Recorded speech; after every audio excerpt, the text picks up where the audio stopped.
YouTube, it's your boy Big Will. Another episode here. It's a reaction video I came across.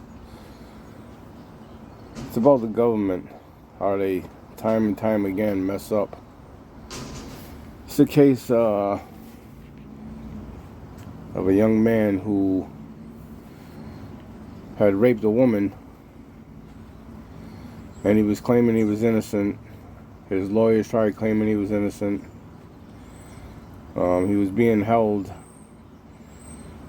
and when COVID was rampant, he put in a pass to get out of jail. So the government said that they wanted to let people out who had non-violent crimes. Now, this man was accused of rape. He was raping a woman. He raped a woman, and to me, I don't know, I may be wrong, but that sounds violent to me, right? So he gets approved to get out of prison on a $25,000 bond with the conditions that he don't leave home. Let's hear what he does. In frightening news tonight about a rape suspect released from jail because of the spread of COVID-19. Authorities say after being let out, he shot and killed his accuser. Here's ABC's Alex Prochet. Tonight, this man, already charged with rape, now accused of murder, committed, police say, while he was on release from jail over concerns he could catch COVID there. The murder scene, this residential neighborhood in Alexandria, Virginia. The victim, Carla Dominguez, found shot to death July 29th. Such a pretty girl, right? And not only does she survive the rape, right? He doesn't kill her then. She survives the rape. She's got to live with this trauma. They got her accuser in jail. The government goes and lets him out because of COVID-19. A crime like that, you don't get out. A crime like that, crimes with restraining orders, crimes where there's violence, crimes where they're hitting people or hitting women, abusing their kids, abusers, rapers, murderers. Them are violent crimes if I'm not wrong. I don't know what you all think, but the government lets this man out and he goes and kills this woman. Let's listen. Unbelievable. Allegedly by the very man she earlier accused of raping her. Ibrahim Bouachi is wanted for the July 29th murder of Miss Carla Elizabeth Dominguez. In October, Ibrahim Bouachi was jailed on the rape charge, which his lawyers denied, to await trial, until April when his lawyers successfully argued for his release, partly on the grounds of the pandemic risks. Across the nation, releases are happening for prisoners nearing completion of their sentences and those seen to be low risk to their communities. Low risk to their communities. 9 out of 10 rapists that get out of jail, they do it again. They may spend 5-10 years in jail. 20 years rapists have been in, and they get out. They re-offend. They do the same thing. But they were letting people out of prison for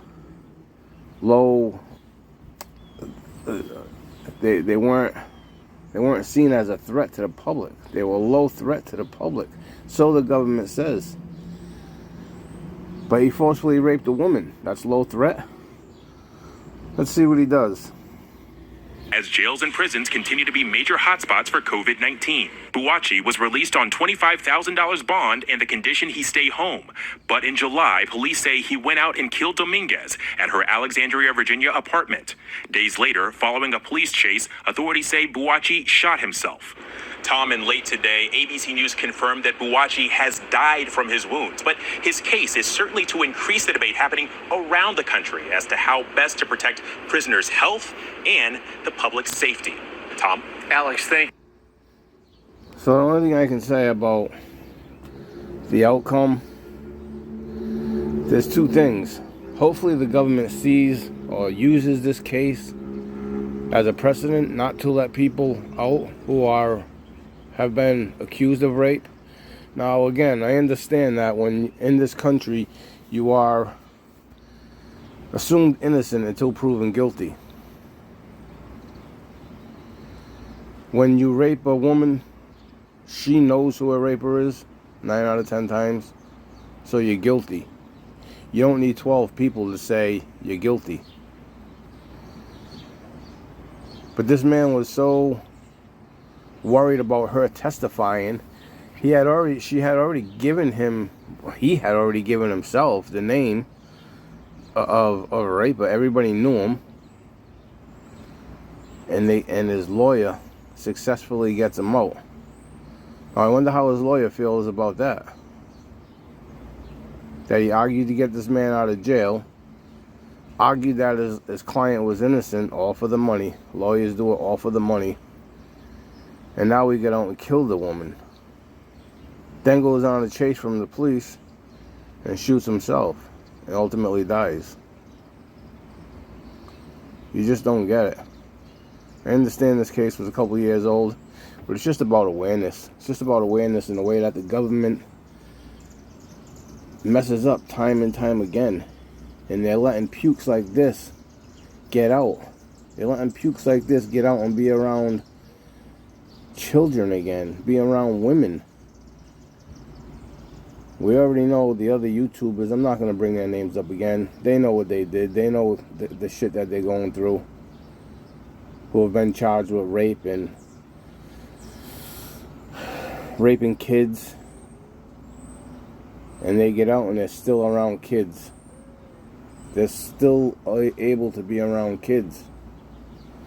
Now, I was always under the assumption that when you're charged with rape, you're not, or child molestation, even though you get out and you're on probation for so many years, like terms of your probation and stuff, or parole and shit, is that you're not to be around children. But they let these people do it time and time again. And there's so much evidence of them. Let me know what you think about this case and how the government just messes up time and time again. And they let the wrong people out. You get someone who has a drug charge, the government don't want to let them out of jail. Someone goes and rapes a woman and they let him out. And now he kills her. It's your boy Big Will. I was just watching this video and I figured I had to react to it. Let me know what you think. Write in the comments. While you're here, why don't you like and subscribe? It'll help the channel, help me out. I appreciate you. I'll see you on the next one. Peace.